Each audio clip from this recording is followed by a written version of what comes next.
Hi guys, Professor Bittner here. We're going to review meiosis. I have given you in the handout an example, a given scenario where a male grasshopper has 7 chromosomes per cell. That's the diploid number, including one X chromosome. Females of the same species have 8 chromosomes per cell, which would include 2 X chromosomes.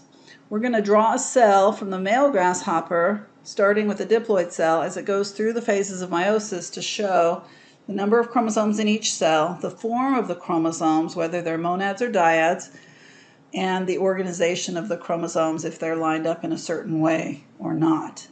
One reason that I like to have you look at the male grasshopper is that an odd number of chromosomes in a diploid cell is fairly unusual, but it can happen. And so diploid numbers don't always have to be even numbers. And also that you can see what happens in the male meiosis, in the male cell's meiosis, is a part of the sexual determination system of grasshoppers. And so just an example that's a little bit unusual, but not completely unheard of. So I've given you this blank workspace here. And so what I want you to do, if you want to, is to stop the video and attempt to draw the phases of meiosis, starting with prophase I.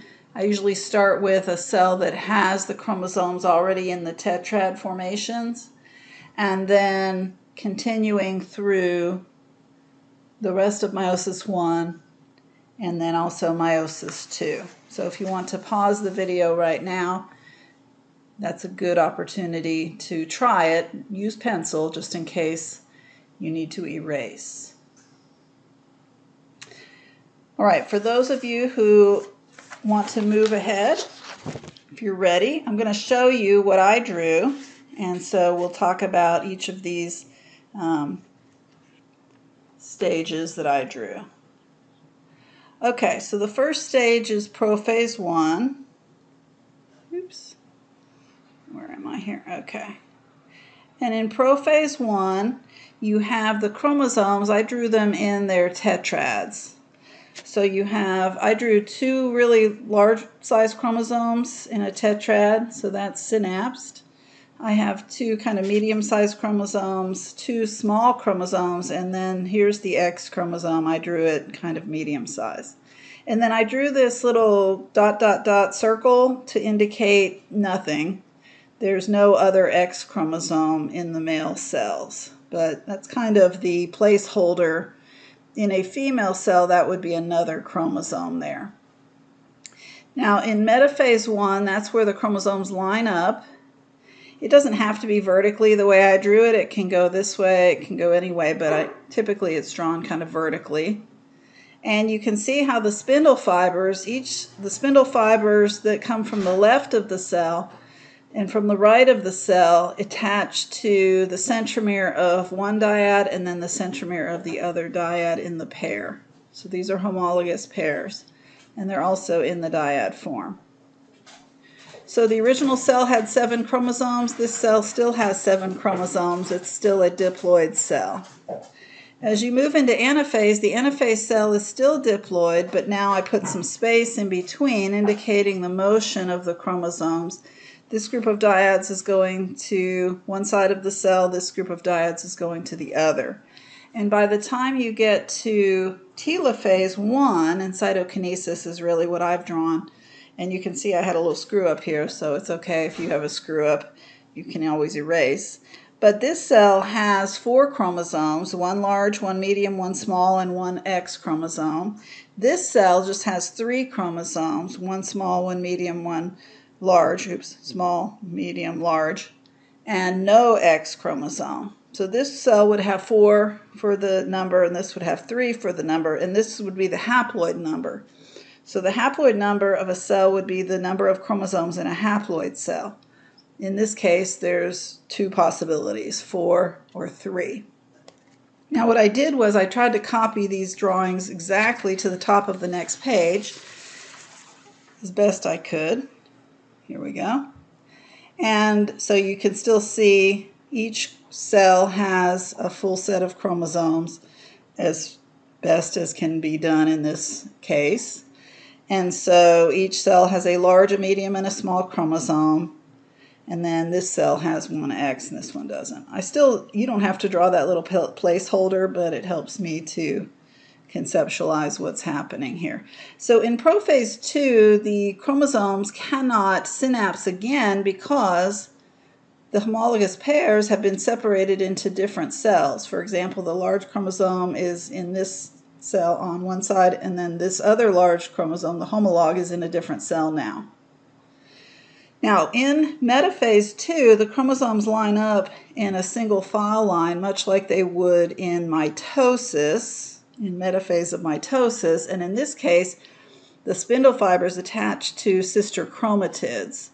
So in this case, the spindle, is attaching to the chromatid on this side, and then the other spindle fiber attaches to the other chromatid. And so what's going to happen in anaphase II is the separation of sister chromatids, much like mitosis.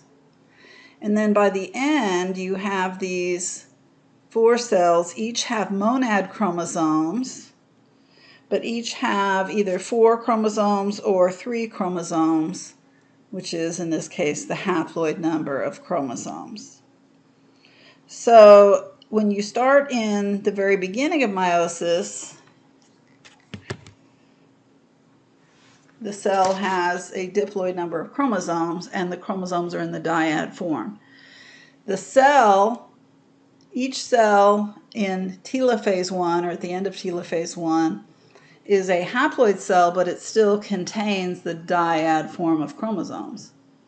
But as that cell then moves into meiosis II, by the end of meiosis II, each of these cells at the end of meiosis II are still haploid, but now they have monad form chromosomes.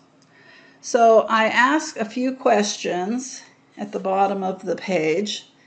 Name at least 2 differences between a cell in metaphase I and metaphase II. Think about how the chromosomes are organized, and think about the ploidy of the cell that's in metaphase I or metaphase II. So what's the ploidy level?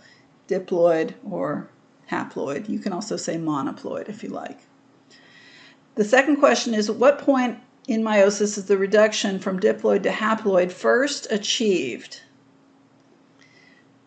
That would be the end of telophase I. I'll give you that one.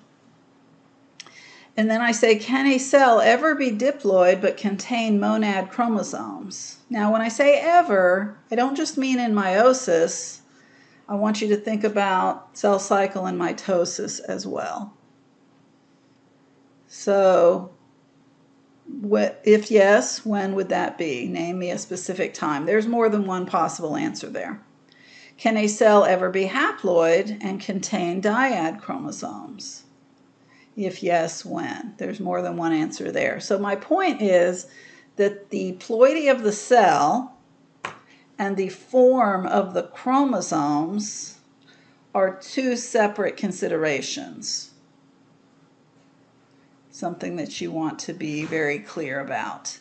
And the ploidy of the cell and the form of the chromosomes is a characteristic of certain phases of meiosis and certain phases of the cell cycle. So be sure that you're clear on that as well.